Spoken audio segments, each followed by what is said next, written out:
En se promenant dans les bois des Vosges du Nord, personne ne pourrait se douter d'une présence humaine ici, et pourtant.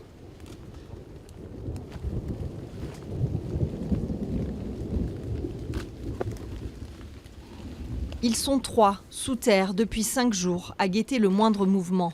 Ce sont les observateurs du 2e régiment de hussards. Leur spécialité, le renseignement, leur arme, la furtivité. Il a fallu creuser de la profondeur nécessaire pour pouvoir être enterré.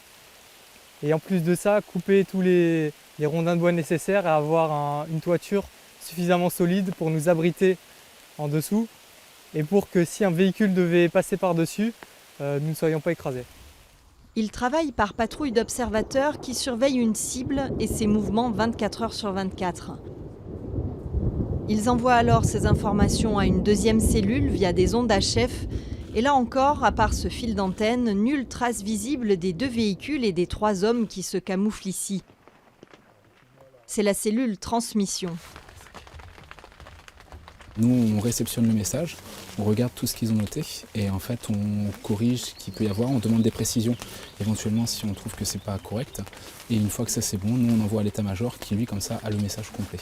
Ces entraînements intensifs ont pour but de les préparer aux conditions extrêmes qu'ils auront à affronter dans le désert malien, où la spécificité de ce régiment est capitale pour toutes les opérations.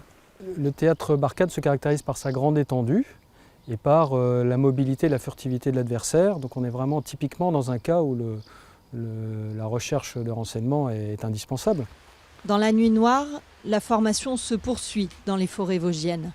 Mais avant d'être déployés dans le Sahel, il faudra encore à ces hommes un long travail d'étude du terrain, tant géographique que géopolitique, une connaissance constituée au fil des missions du 2e régiment de hussards.